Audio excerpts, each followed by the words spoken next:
नमस्कार दोस्तों, सभी का स्वागत है एक नई वीडियो में। और दोस्तों, इस हफ्ते की अगर मैं बात करूं तो यहाँ पे मार्केट कहीं ना कहीं हमें एक बार ब्रेकआउट की उम्मीद दे रहे थे। एक बार लग रहा था 25,000 का लेवल आ जाएगा, बट लास्ट के 3 सेशन के अंदर एक हमें प्रॉफिट बुकिंग देखने मिली और फर्दर डिक्लाइन देखने मिला ब्रेंट के ऊपर जाते हुए। अभी दोस्तों यहाँ पे ऐसा लग रहा था कि डाउ जो है वो तो काफ़ी अच्छा परफॉर्म कर रहा है। यहाँ पे देखिए एक वी शेप रिकवरी भी है। मैं यहाँ पे एक बार वीकली चार्ट करता हूँ, यहाँ पे आपको दिखेगा काफी एक अच्छा वी शेप रिकवरी आई डाउ में, लेकिन निफ्टी जो है डाउ के अगेंस्ट कम बढ़े। ओके, ऑलमोस्ट हम आधा ही बढ़ पाए। इसका मतलब ये है कि इस हफ्ते हम अब डाउ के अगेंस्ट अगेंस्ट नहीं बोलेंगे, डाउ से डीलिंक हो गए। डाउ की मजबूत परफॉर्मेंस के बाद भी निफ्टी की नेगेटिव परफॉर्मेंस है। अब इसमें दो फैक्टर अपने को देखने मिलते हैं। एक, नंबर वन, क्रूड जो है वो काफी ऊपर चले गया और ब्रेंट बढ़ने के कारण यहाँ पे देखिए ब्रेंट ने एक ग्रीन कैंडल दिखा दी। ब्रेंट ने अपने पिछले हफ्ते के जो लॉस थे वो पूरे कवर कर लिए और इस वजह से हमें इंडियन मार्केट के ऊपर प्रेशर देखने मिला। यूएस मार्केट का एक्सपोजर ब्रेंट पे मेजर कंट्री है जो वॉर के अंदर है, बट फिर भी ब्रेंट से यूएस जो है वो डीलिंक हो गया और यूएस के मार्केट्स को जो एक बार ड्राइव कर रहे हैं वो निकल के आ रहे कि एआई कंपनीज ड्राइव कर रहे हैं, रिजल्ट्स काफ़ी अच्छे आ रहे हैं उनके। ये दो कारण की वजह से यूएस जो है अब वो ब्रांड से एक सिग्नल नहीं ले रहा और दूसरा नया हाई बना रहा है। इंडिया के पास अगर हम देखते हैं तो इंडिया में निफ्टी आईटी की जो अंडर परफॉर्मेंस है वो काफ़ी ज़्यादा है। यहाँ पे निफ्टी आईटी ब्रेकडाउन के लेवल पे भी आ गया है, तो मुझे लग रहा है कहीं ना कहीं यहाँ पे एक major support level Nifty IT और नीचे जाके ढूंढेगा कहीं ना कहीं 26,500 के आसपास तक निफ्टी आईटी को कोई सपोर्ट की उम्मीद है। मतलब यहाँ से अगेन 2,000 पॉइंट की और फॉल निफ्टी आईटी में देखने को मिल सकती है। ये जो निफ्टी आईटी है वो लैग करवा रहा है, निफ्टी इसके लिए अब साथ नहीं दे पा रहा बाकी ग्लोबल मार्केट के साथ। और बैंक निफ्टी जो है अगेन इन्फ्लेशन, क्योंकि बॉन्ड यील्ड ऊपर चले जाता है, ब्रेंट ऊपर चले जाता है, तो उस वजह से बैंक भी थोड़ा सा साइडवेज है। यहाँ पे देख सकते हो आप, बैंक जो है वो ऊपर जा रहे थे लेकिन इस हफ्ते कहीं ना कहीं पॉज देखने मिला है। जहां पे निफ्टी आईटी के अंदर पूरा ही 3-4 हफ्ते की जो भी आप देखिए, ये 4 हफ्ते की पूरी कैंडल थी, सारी ही एनगल्फ हो गई इस हफ्ते। एक काफी ज्यादा स्ट्रॉन्ग बेरिश सेंटीमेंट दिखाई दे रहा है निफ्टी आईटी पे। सारी की सारी सर्विस बेस्ड कंपनी है, लेकिन यूएस में जो है सारी एआई बेस्ड कंपनी है, प्रोडक्ट बेस्ड कंपनी है, तो वहां का जो इनोवेशन हो रहा है वो काफी एडवांटेज दे रहा है। और दोस्तों निफ्टी आईटी पे तो मेरी फिलहाल कमेंट्री बेरिश ही है, जैसे आपने सुना। यहाँ पे आप अभी कमेंट करके बताइए, क्या आप कोई आईटी काउंटर होल्ड करते हैं? तो हम उसको आने वाले हफ्ते के अंदर चर्चा भी करेंगे, उस काउंटर पे क्या इंपॉर्टेंट लेवल आएंगे, कहाँ तक वो काउंटर गिर सकता है। क्योंकि काफ़ी लोग क्या होते हैं, अभी देखो ये जो आईटी कंपनियां हैं सारी, फिलहाल ये एआई से रिलेटेड ज़्यादा कुछ काम नहीं कर रही। पूरे एआई के वैल्यू चेन में हमारी इंडियन आईटी कंपनी का ज़्यादा कोई कंट्रीब्यूशन नहीं है। इस वजह से ये कुछ फिलहाल इनके परफॉर्मेंस में भी फर्क नहीं पड़ रहा। हो सकता है आगे जाके कुछ हो या ना भी हो, लेकिन मैं चाहता हूं कि आप लिखे, आपके पास अगर आईटी काउंटर है तो कौन से आईटी काउंटर में आप फंसे हुए हो, तो एक बार हम जान सकते हैं कि कहां तक उसका एक मेजर सपोर्ट आएगा। फिलहाल जैसे आपने कमेंट्री सुनी, मेरे हिसाब से तो सेलिंग और थोड़ी है, 1,500-2,000 पॉइंट की बाकी है निफ्टी आईटी में, और थोड़ा गिरेगा। बट आप भी कमेंट में लिखिए आपको क्या लग रहा है, आप अपने काउंटर का नाम लिखिए। मैं हो सकता है अगले आने वाले हफ्ते के 1-2 दिन में अगली जो वीडियो है उसके अंदर ज़रूर कवर करूंगा, तो ज़रूर कमेंट में करिए। और दूसरी बात, आप लाइक भी करिए, काफ़ी सारे लोग वीडियो देखते हैं। मैं चाहता हूं कि इस वीडियो पे एटलीस्ट 25 लाइक्स आप करें, तो उससे मुझे भी मोटिवेशन मिलेगी। अब मुझे लगता है आने वाले हफ्तों में भी यूएस के सामने हम डीलिंक हो जाएंगे। कहीं ना कहीं यूएस ब्रेकआउट भी दे दे, लेकिन हम जो है वो ब्रेकआउट नहीं दे पाए उस सिनेरियो में। अब दोस्तों इंपॉर्टेंट लेवल क्या होंगे फिर इस हफ्ते के लिए? दोस्तों मुझे लग रहा है अगर 23,500 टूट गया तो फिर हम एक बार नेगेटिव साइड थोड़े काउंटर देखेंगे। बट ओवरऑल डेली चार्ट पे जाके अगर हम देखते हैं तो अभी भी हायर है, हाई लो मेंटेन्ड है। इसका क्या मीनिंग है दोस्तों? यहाँ पे अगर आप देखते हो तो जब मार्केट गिर रहे थे तो एक बार डिप आता है, एक नया हाई बनता है, लेकिन लोअर बनता है, फिर डिप आया, फिर लोअर हाई बना, फिर डिप आया, देखिए लोअर हाई।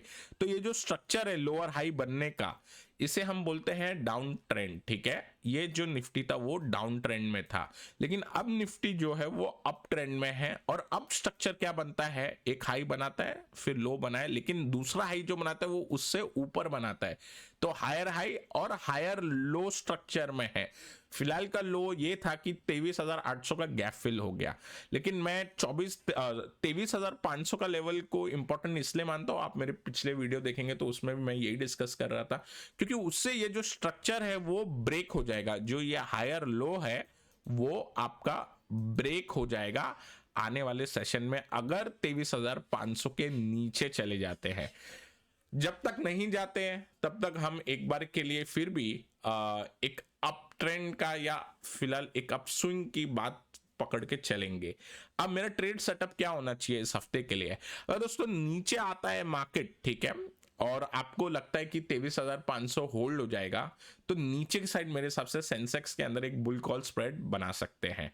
लेकिन अगर 23,500 टूट जाए तो हम सेंसेक्स के अंदर एक बेयर पुट स्प्रेड बना सकते हैं। तो दोनों ही पॉसिबिलिटी बन के आती है। इसमें से हमको कैसे ट्रिगर करना है, इंट्राडे में जिस भी दिन 23,500 के नीचे ट्रेड हो जाए निफ्टी खासकर, तो हमें नीचे के गैप फिल के लिए एक बार प्रोसेस मेरे हिसाब से स्टार्ट हो जाएगा, और उसके लिए ट्रेड पोजीशन बनाई जा सकती है थ्रू स्प्रेड, ठीक है। फिर भी मैं नेकेड पुट बाइंग की बात नहीं करूंगा, क्योंकि रिस्क अगेन यही हो जाता है कि अगर कोई अनाउंसमेंट निकल के आ गई, कोई पी स्टॉक हो गई, वो उसकी प्रोबेबिलिटी काफी कम हो रही है, स्पेशली जब हम देखते हैं कि कल अगेन ट्रम्प ने मीटिंग कैंसिल कर दी थी पाकिस्तान की, और आज सुबह भी कुछ हमला होने की खबर है। तो वहां पे ओवरऑल देखते हैं ये पूरे मतलब आज के दिन पे क्या डेवलपमेंट होती है। बट आई थिंक जो भी पीस टॉक के लिए जो उनकी मीटिंग थी वो कैंसिल हुई पाकिस्तान में, और आगे देखते हैं फिर किस तरीके से रिएक्ट करेंगे। अगेन अगर देखते हैं तो ये सारा जो भी मुझे लगता है पर्सनली जो भी डिमांड है ईरान की तरफ से, वो अमेरिका पूरी कभी नहीं मानने वाला, और उस वजह से दोनों एक दूसरे पे डालते रहते कि हम तो रेडी है, आपकी वजह से ये पीस नहीं हो पा रही। ये सबसे अलग हटके यहाँ पे हमारे लिए इंपॉर्टेंट ये हो जाता है कि ऐसे काउंटर चुने जो इम्पैक्ट कम कम हो। मतलब जो भी हम ये देख रहे हैं, क्रूड ऊपर जाता है तो जो भी इन्फ्लेशन लिंक स्टॉक है वो नीचे आ जाते हैं। तो मैंने आज वैसे एक काउंटर चुना है इस हफ्ते के लिए जो हमें थोड़ा काउंटर स्ट्रेंथ दे सकता है। जैसे मैंने नेल्को डिस्कस किया था, आप देखिए नेल्को स्ट्रॉन्ग एक बार मौजूद टॉप पे बना हुआ है। तो काउंटर की मैं डिस्कशन करता हूँ क्योंकि ये टॉपिक था, इसलिए मैंने बीच में काउंटर की बात निकाली। तो निफ्टी के लेवल क्लियर अपने को नीचे दिखाई देते हैं। अभी इसमें यहाँ पे थोड़ा सा ना हमको ये देखना पड़ेगा कि मार्केट जो है अगर नीचे आते तो 23,500 पे सपोर्ट लेते हैं कि रिजेक्ट कर देते हैं। उसमें हम कैसे देखेंगे, अगर इंट्राडे में रिजेक्ट किया तो एक बुल बेयर पुट स्प्रेड से हम काउंटर में निफ्टी में पोजीशन बना सकते हैं। लेकिन इंट्राडे के अंदर अगर 2-3 बार 23,500 पे सपोर्ट ले ले तो फिर हम ऊपर पे बुल कॉल स्प्रेड बना सकते हैं सेंसेक्स के अंदर। दोस्तों मैं निफ्टी के अंदर इसलिए नहीं बोलूंगा क्योंकि निफ्टी की एक्सपायरी एकदम ट्यूसडे को ही हो जाएगी, तो उस वजह से कहीं ना कहीं यहाँ पे टाइम आपको कम मिलेगा समझने का, मार्केट को समझने का टाइम कम मिलेगा। अब मैं ये चीज आपको मंडे के वीडियो में अपडेट कर दूंगा, लेकिन अगर इंट्राडे में वन वे ब्रिज हो जाए 23,500 का लेवल तो डायरेक्ट ही पोजीशन बना लेनी चाहिए। अभी यहाँ पे बैंक निफ्टी पे क्या करें दोस्तों, bank Nifty strong relatively strong है आईटी के सामने। तो आईटी के मुझे लगता है इधर पर्सनली बैंक निफ्टी और थोड़ी स्ट्रेंथ बनाएगा। मतलब यहाँ पे ऐसा नहीं है कि अचानक आईटी कुछ वी शेप रिकवरी दे दे, वो तो मुझे नहीं लग रहा। 1,500-2 हजार पॉइंट और कट हो सकता है निफ्टी आईटी में। तो उस सिनेरियो में बैंक्स जो है वो यहाँ पे साइडवेज हो जाएंगे या हल्के से ऊपर चले जाएंगे। तो बैंक के अंदर जो मेरी राय रहेगी, अगर आपको बैंक निफ्टी नीचे मिलता है, ठीक है, नीचे थोड़ा आते हुए दिखाई देता है, तो यहां पे एक बार के लिए अगेन लॉन्ग कॉल करने के बदले पुट आप सेल कर सकते हैं, ठीक है। तो यहां पे अगेन आप बुल पुट स्प्रेड बना सकते हो। बेसिकली हम लोग यहां पे पुट्स बेच सकते हैं बैंक निफ्टी के अंदर, लेकिन वो भी प्रोटेक्टेड, हम नेकेड नहीं काम करेंगे यहाँ पे। अब नीचे आ जाए तो पुट्स की वैल्यू बढ़ जाएगी, तो वहां पे थोड़ा ज्यादा फायदा होगा मेरे हिसाब से। अगर आपको बैंक निफ्टी 55,600 से लेके 55,200 300 के बीच में मिलता है, तो कहीं ना कहीं आप ये चीज कर सकते हैं। ओके, ऊपर की अगर मैं बात करूं तो डायरेक्ट तेजी ना हो लेकिन साइडवेज हो जाए, इस वजह से बुल पुट स्प्रेड की तरफ पोजीशन हम बना सकते हैं। अब दोस्तों यहाँ पे इंडेक्स तो डिस्कस कर लिए, Nifty, bank Nifty, Nifty IT, overall market जो है वो कहीं ना कहीं लैग कर रहा है, ये क्लियर हमारा बन गया। अब दोस्तों हमारे काउंटर की तरफ बढ़ते हैं, जो मुझे लग रहा है इस हफ्ते अच्छा परफॉर्म कर सकता है। उससे पहले एक बार नेशनल एल्यूमिनियम में दिखा दूं, यहाँ पे हमने डेली चार्ट पर डिस्कस किया था, आप देख सकते हो अच्छे से होल्ड कर रहा है। मुझे लगता है कि एक इसमें अगेन मूव आनी चाहिए, थोड़ा सा पेशेंस एक बार टेस्ट कर सकता है। ओवरऑल इस मार्केट कंडीशन के हिसाब से डिफेंसिव टाइप ऑफ काउंटर ही है। अब जो काउंटर हमें पसंद आता है इस हफ्ते के लिए वो है क्यूमिंस इंडिया। अब दोस्तों क्यूमिंस इंडिया के अंदर एक हाई लो पैटर्न तो है ही, उसके साथ साथ राइजिंग वेज का पैटर्न ऑल टाइम हाई पे अपने को ब्रेकआउट होते हुए दिखाई दे रहा है। यहाँ पे इस हफ्ते काउंटर ने ब्रेकआउट का अटेम्प्ट कर दिया है, कंफर्मेशन जो है मुझे लगता है करंट वीक में आ जानी चाहिए, और यहाँ पे बाइंग की मेरी सलाह रहेगी। मेरे हिसाब से ये काउंटर रेडी है 5,500 600 इमीडिएट जाने के लिए एक दो दिन में, और उसके बाद मेरे हिसाब से इस काउंटर के टारगेट 6,000 और 6,300, ये टोटल टारगेट के हिसाब से काउंटर ये परफॉर्म कर सकता है। इस हफ्ते मुझे ये काउंटर पसंद इसलिए आ रहा है क्योंकि इसका जो सेगमेंट है जिस में ये कंपनी काम करती है, पावर बैकअप के अंदर काफ़ी अच्छी है ये कंपनी, और वर्ल्ड वाइड रिकॉग्नाइज्ड कंपनी है। यहाँ पे क्योंकि पूरा एआई का अगर हमें प्ले दिख रहा है, और एआई के लिए जो सारे एआई कंपनी है सब 24/7 ही रन करते रहते हैं, यहाँ पे इनको पावर बैकअप की ज़रूरत काफ़ी रहती है। सारी कंपनी प्रॉमिस करती है 99.99% अप टाइम, वो अप टाइम प्रॉमिस करने के लिए उनको पावर बैकअप की ज़रूरत होती है, जिसमें क्यूमिंस इंडिया के प्रोडक्ट्स काफ़ी अच्छे हैं, वर्ल्ड वाइड काफ़ी अच्छे हैं। डेटा सेंटर के इनके ऑर्डर्स जो हैं वो भी फर्दर लगता है मुझे और बढ़ते जाएंगे। अब दोस्तों यहाँ पे ट्रेड सेटअप अपने को कैसे लेना चाहिए दोस्तों, ये एफएनओ का काउंटर है, again from the F N O side. मुझे लगता है कि क्योंकि एक्सपायरी काफ़ी पास है, मेरे हिसाब से इस काउंटर के अंदर कैश में आप पोजीशन बनाइए। अगेन जिनको रिस्क लेना है वो ऑप्शन में भी बना सकते हैं, लेकिन मेरी फिलहाल राय रहेगी कैश साइड बनाने की। और मेरे हिसाब से ये इसी हफ्ते के लिए नहीं, आगे आने वाले हफ्ते के लिए भी अच्छा परफॉर्म करना चाहिए, ट्रेंड बनाना चाहिए।